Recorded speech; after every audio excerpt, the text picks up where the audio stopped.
Hello friends, welcome back to our channel Kiddo Care. मैं doctor Anurag उम्मीद करता हूं आप लोग सभी कुशल मंगल होंगे।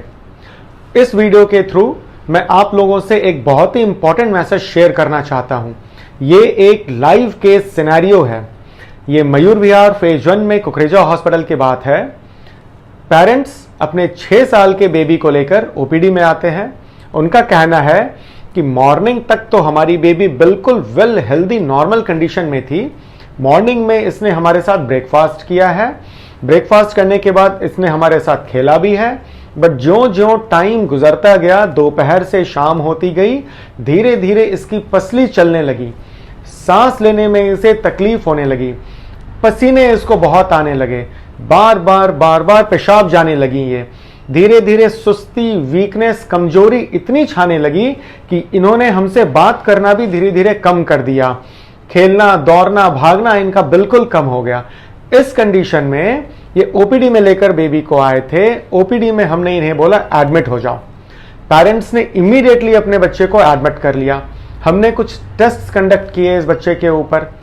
अब आप ये देखो, रात होते होते इस बच्चे की कंडीशन ऐसी हो गई कि इसे हमें आईसीयू में शिफ्ट करना पड़ा। इतनी कमजोर, इतनी वीक हो गई कि ये अपने बेड से भी नहीं उठ पा रही थी। मॉडरेटली टू सीवियरली डिहाइड्रेशन में चली गई थी। इसकी पेशाब रुकी हुई थी। ये अपने पेरेंट्स को भी नहीं पहचान पा रही थी। इसे ये समझ नहीं आ रहा था कि ये इनके मम्मी हैं या ये इनके पापा हैं या ये कहाँ हैं। इन्हें इतना भी उस समय पता नहीं चल पा रहा था। तो इस कंडीशन में इस बच्चे को आईसीयू में एडमिट किया गया एंड 2 डेज में, 2 दिन में बेबी की कंडीशन में सुधार आया। अब देखते हैं, जानते हैं इनके पेरेंट्स से एंड सपोर्टिंग स्टाफ से जो क्या कह रहे हैं। ये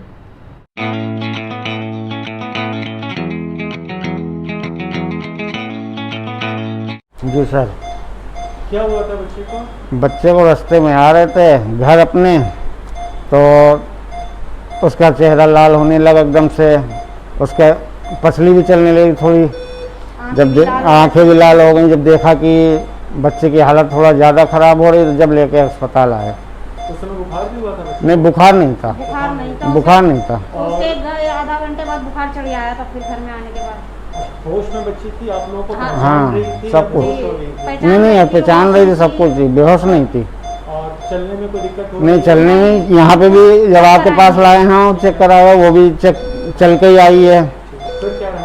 फिर क्या हुआ? फिर उसके बाद आपने कहा एडमिट कर दो, कर दी। ठीक है। फिर कैसी रही बच्ची हॉस्पिटल में? जब एडमिट हुई, आईसीयू में रखने की क्या जरूरत पड़ी बच्चे को?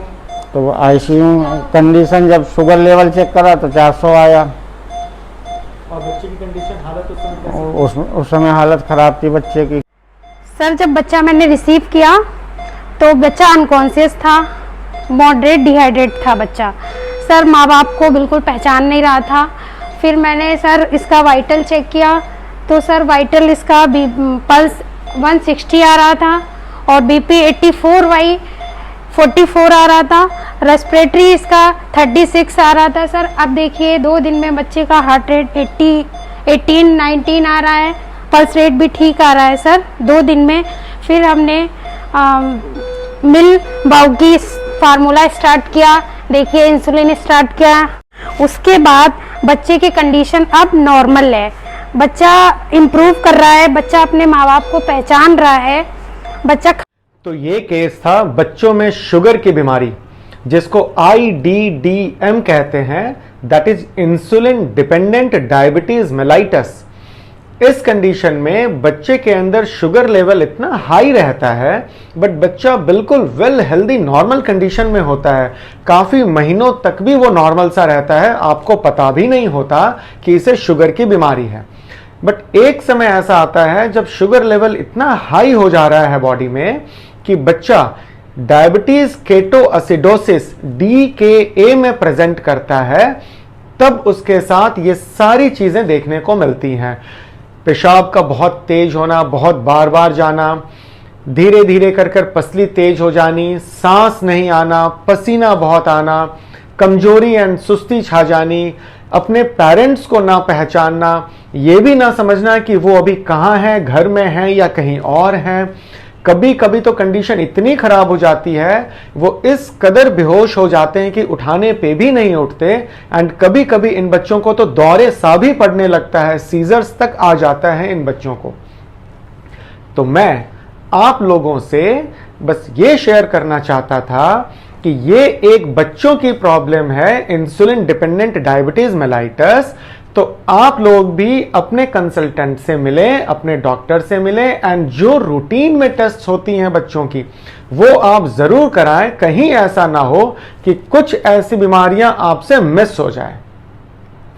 दूसरी बात जो मैं कहना चाहता हूं, लोगों का यह कहना कि पसली चल रही है तो निमोनिया ही होगा, तो मैं आप लोगों से यह भी कहना चाहता हूं कि हर पसली चलता हुआ बच्चा निमोनिया नहीं होता। हमें इसके लिए कभी कभी अल्टरनेट डायग्नोसिस को भी देखना पड़ता है, सोचना पड़ता है। हो सकता है यह डायबिटिक केटोसिडोसिस का केस हो।